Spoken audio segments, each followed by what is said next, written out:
Okay, good afternoon mga kagimat. Nasa Manawag, Pangasinan tayo ngayon, kung saan ang balak kong gawin ngayon is ipa-bless tong medalyong kong hawak. Actually, two part ang gagawin natin ngayon. Magsisimba tayo, at the same time ipapa-bless natin ang hawak natin na bagong gamit. Yan, pinanalangin tayo. Ang ginagawa natin to para mabigyan ng gabay itong mga gamit natin at ma-purify din at the same time, para ang hinahawakan mong gamit hindi lang siya kapirasong metal, kundi meron siyang gabay talaga. So ang gagawin natin muna ngayon is pagsisimba tayo ng taimtim, and then ipa-bless, and then yun. O sige, pasok muna tayo sa loob mga kagimat. Yun. Ito, sa loob na tayo. Lapit muna tayo doon. Ay, dito muna tayo. Paalam muna tayo. Naku, wala pa naman holy water. Mamaya na lang.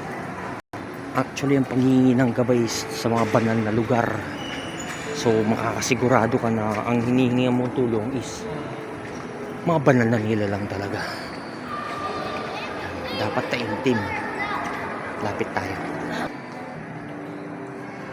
Ayan mga kagimat. Siguro, ayan.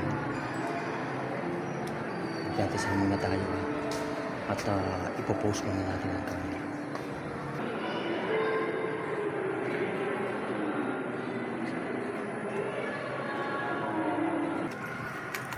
Ayun. Tapos na. Hopefully nakapag hindi man siguro bawal. Although nakaistorbo ng konti sa mga nagdadasal kanina, pero I have to do it. Ngayon pupunta naman tayo dito sa pag-aalay ng kandila. Actually may blessing ata sila ngayon eh. Kaya lang parang tapos na. Hindi bale.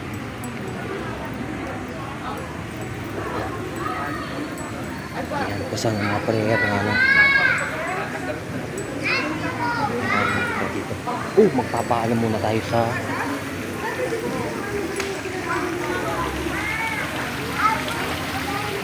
ito si Aniel. Ito, kada lang pupunta ako dito, nangingi akong dulo sa kanya. Yan, mabuting anghel yan. Si Aniel yan. Siyang gabay ng isang akong gamit. Ito, holy water to. Makakuha nga ng holy water mamaya. Makahingi pala, makahingi. Hindi pwede magnakaw dito. Magdadasal muna tayo. Ang dami naman kasi nagpipicture eh. Dapat dito tayo hindi ka nagdadasal. Pero parang naging parang park ang dasalan na. I'm not judging them, but nawawala tuloy ang essence ng parang kagaya ko rin. Dapat nagdadasal ako pero gumagawa ko ng vlog. Who am I to judge? Mamaya na lang muna. Post ko muna.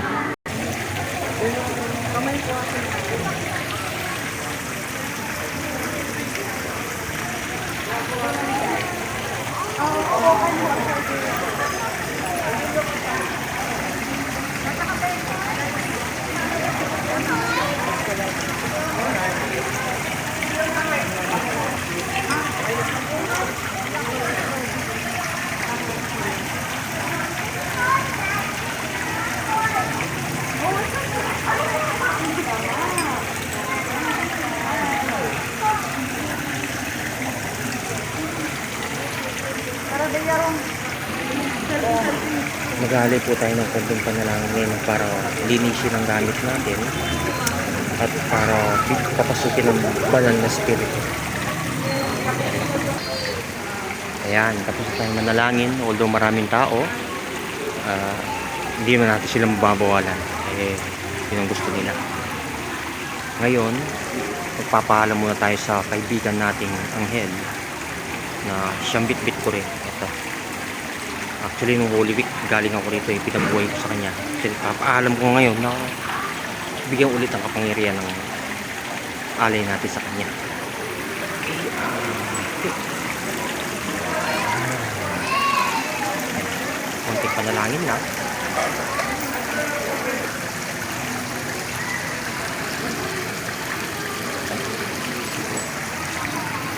Ngayon, sa candle room na tayo. Dito sa medyo kahilig. For the sake of doing a vlog, I have to hold this camera. Pero ngayon, ito, madali lang ha. Kainin ko muna itong mga kandila. Ang proseso pala ng pagbuhay ng mga gamit, mga kaanting is tatlong ama namin, tatlong Abagino Maria, tatlong sumasampalataya. So yung tatlong yun, dapat may dalangin mo, and then after nun, yung pambuhay, yung haikdo na gano'n, haikdo na haik mo na rin. Kung meron kayong gano'n. Pero kung wala kayong gano'n, yung simpleng pambuhay lang, pero dapat tao sa pusong pananalangin na buhay ng medalyon mo. Pero meron din guidelines dito. Pwede rin gawin yan. Basta ang pinakasusi dyan is tungkol sa kalooban mo at taos-pusong pananalangin. Tandaan, nananalangin ka para bigyan ka ng gabay. So walang puwang dapat dito ang pagdududa or pag-i-input ng damdamin. Dapat taos-puso. Kasi ang mga spirito, lalapitan ka yan pagka taos-pusong pananalangin mo. So kung kaya nang gagawin natin ngayon, manalangin muna tayo. Yun lang. Ngayon, tapos na tayo manalangin doon. Ngayon naman manghingi tayo ng holy water. Actually, wala nang ganong tao doon. Sarap. So, masarap na yung maghingi. Marami pa talagang taong devoto. Wala. Maganda naman yun. At least maraming lumalapit sa Diyos.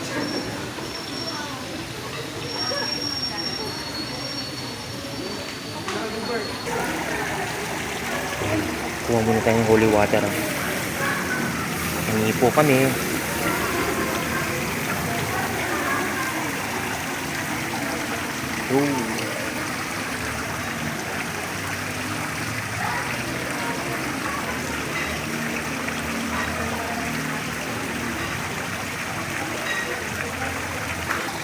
Ang holy water ay kahit saan pwede mong gamitin to. Pagbasbas sa mga gamit, pagka wala ka sa simbahan, at saka pag-wisik na sa mga spirito. Mas maganda meron kang dalang holy water. Hindi mo alam kung kailan ka ma-encounter ang mga masamang nilalang, di ba? So, sabuhin mo ng holy water. Para at least meron kang dalang banal na gamit. Maliban sa mga medalyon mo.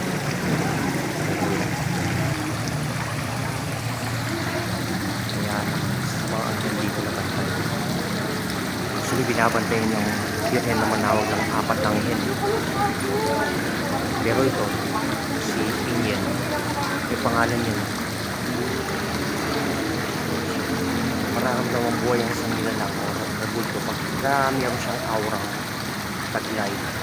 Ayoko lang sabihin na, pero paminsan lumilipat ang mga mata nila. Which is nakakapagtaka paminsan. Pero totoo yun, lumilipat ang mata nila.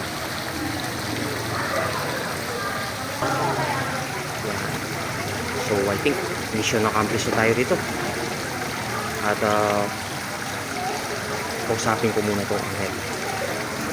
Ayun. Actually, ang pag-usap sa mga banal na spirito or sa mga nilalang is more on mental telepathy. Pinaparamdam nila hindi sa salita kundi sa parang pangitain. Para magkakaroon ka ng pangitain na yun ang dapat mong gawin. Yung ganun ang paraan nila. Kasi hindi verbal yun. More on partial thoughts na ipoproject sa mind mo. Ganun yun. Sige, hanggang dito na lang. Yan, holy water yan. Salamat.